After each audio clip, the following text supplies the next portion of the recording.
Aqui em estúdio tenho Ricardo Ribeiro, comandante dos Bombeiros de Paços de Arcos e também de uma associação de proteção civil.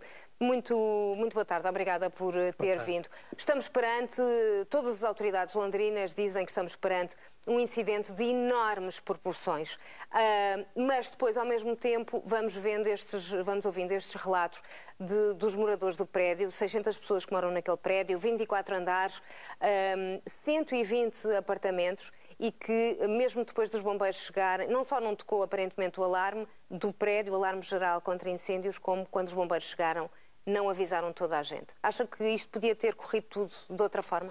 Bom, depois destes eventos adversos, complicados e complexos, pode sempre as coisas correrem diferente. Pelo que nós estamos a perceber, houve alguns aspectos do próprio edifício que não estavam funcionais nem adequados, a ser verdade. Porque um edifício com esta altura necessita, obviamente, de uma grande parte de autossuficiência ao nível da extinção de incêndios e de outras situações. E que, pelos vistos, não funcionou. Aliás, alguns moradores desse prédio dizem que, inclusive, alertaram o município para este risco que havia de se transformar numa catástrofe. E, de facto, se é verdade, houve aqui alguma displicência, portanto, enfim, houve aqui alguma pouca atenção para estes aspectos. Porque, do ponto de vista dos bombeiros, a primeira prioridade é, de facto, a evacuação do edifício, a busca e o salvamento. Portanto, é sempre nessa perspectiva que o protocolo determina que, quando nós chegamos, a primeira questão são as pessoas. Busca, salvamento. E, mais tarde, se não pudermos fazer ao mesmo tempo, a extinção do foco de incêndio. O que acontece neste caso é que estamos perante uma pequena cidade. 600 pessoas é mais do que muitas aldeias portuguesas. Portanto, é muita gente, uma concentração elevada, a mobilidade dentro do edifício e fora do edifício fica condicionada. Repare que dentro do edifício temos gases tóxicos, altas temperaturas, provavelmente dificuldade na mobilidade porque há coisas espalhadas no chão, móveis, as pessoas a fugir. Portanto, é um cenário bastante complexo, é uma operação extremamente complexa para ser desenvolvida pelos agentes da Proteção Civil e pelos bombeiros em especial. Na medida em que os meios que são mobilizados para este incidente, para esta catástrofe, não são os mesmos do que, por exemplo, num prédio de 3 andares. Porque eu num prédio de 3 andares consigo fazer o ataque ao incêndio da parte de fora, mobilizando uma equipa ou duas, para fazer a tal busca e salvamento. Num prédio desta dimensão, desta altura, eu não tenho meios para chegar lá externamente, para chegar lá acima. Portanto, tenho que ir fazendo busca e salvamento. Para termos a percepção de como se faz uma busca e salvamento, uma sala tem que ser contornada junto às paredes e depois fazendo acessos de uma determinada forma que faz parte da nossa formação. E uma sala, só por si, demora algum tempo a fazer a busca e salvamento. Daí o facto de terem feito alertas e pedidos para, se houver pessoas presas, que digam exatamente onde estão. Exatamente, porque assim era possível tentar aceder. Por outro lado, os operacionais que lá estiverem têm que estar com equipamentos de respiração autónoma, nomeadamente a partir de um determinado nível do edifício, na medida em que os fumos que são inalados são tóxicos e retiram um outro problema, a visibilidade. Ora, uma das prioridades que devia ter feito, e penso que o comandante das operações de socorro deve ter isso em conta, era fazer a desenfumagem do edifício, nomeadamente abrindo janelas, e o próprio edifício devia ter um sistema automático de desenfumagem, que eu não sei se está a funcionar, porque o fumo, as pessoas dizem que o fumo estava já no 4º andar, portanto, não sei se está depois a funcionar. Depois devia também o sistema automático de extinção, os células sprinklers, etc., que, pelos vistos, também não funcionaram. E, por último, a questão do alarme, porque um edifício destes deve ter um alarme. Bom, mas, contudo, há aqui uma outra questão. Será que essas pessoas estavam organizadas? O próprio condomínio? Será que tinha equipas para ajudar na evacuação? Porque evacuar são 600 pessoas. É muita gente, admitindo que tivesse lá metade. 300 pessoas para sair num edifício destes é muito complicado. Portanto, quem mora em edifícios deste tipo deve ter a percepção clara de que só a simples existência desta volumetria é uma grave vulnerabilidade e aumenta claramente a intensidade do risco de incêndio. E que, portanto, não só as entidades devem exigir o funcionamento normal destes equipamentos de apoio ao combate a incêndios e de extinção automática e de detecção, mas também as próprias pessoas se devem mobilizar ao nível do conhecimento do que é que devem fazer, quais os comportamentos. Por último, há aqui uma outra questão que tem a ver depois com o pânico.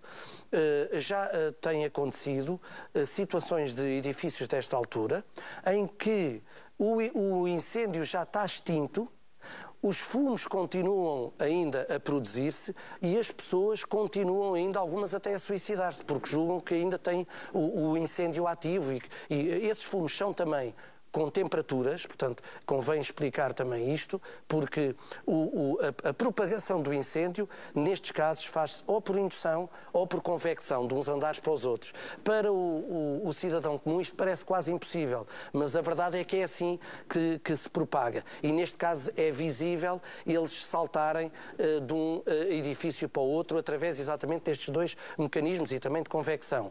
E, portanto, quando isto acontece tudo ao mesmo tempo e não há equipamentos que possam contrariar ou pelo menos atrasar esta propagação, obviamente que o trabalho dos bombeiros fica ainda mais complicado. Estas imagens que estamos a ver do inferno mesmo durante a noite são impressionantes.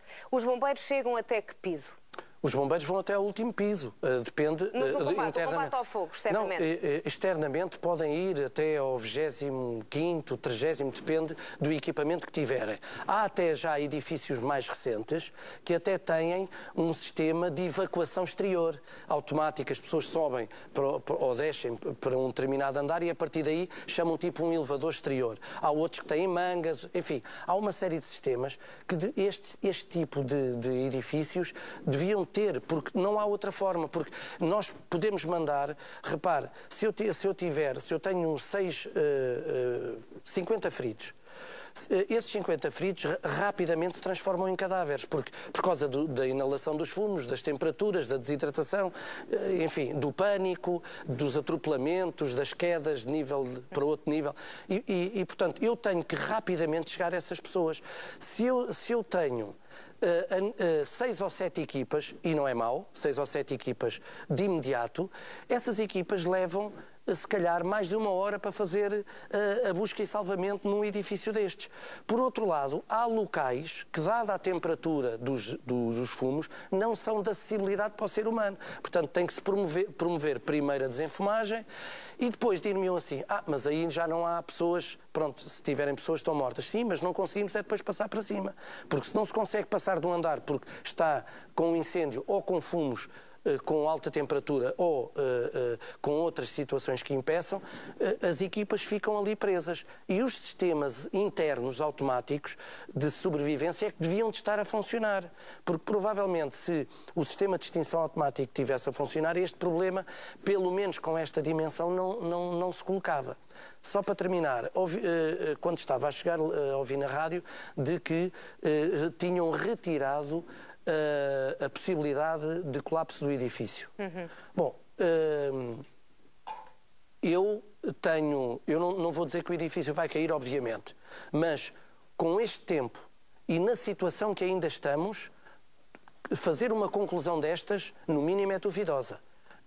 Por último, parece-me a mim que este edifício irá ficar com mazelas estruturais, porque foi sujeito a altas temperaturas e o próprio cimento, o próprio ferro, o aço dentro do cimento, fica colocado em causa a sua estrutura e a sua integridade. Portanto, eu tenho algumas dúvidas que alguém possa, neste momento, dizer que o edifício não vai colapsar de certeza e que vai continuar a estar em condições de ser utilizado. Nós temos estado a dar conta de que estão lá técnicos de estruturas precisamente para fazer essa monitorização, porque só se não houver risco imediato de colapso é que as equipas estão a fazer essas buscas. Sim, claro, mas por isso é que eu estou a dizer, estão lá homens, estão lá bombeiros, repara o que aconteceu no 11 de setembro, quando entraram equipas de bombeiros lá para dentro, quando aquilo, um técnico, portanto isto são questões de engenharia, naturalmente, não são questões de bombeiros, mas, por exemplo, eu se fosse o comandante daquelas operações, teria ali muito cuidado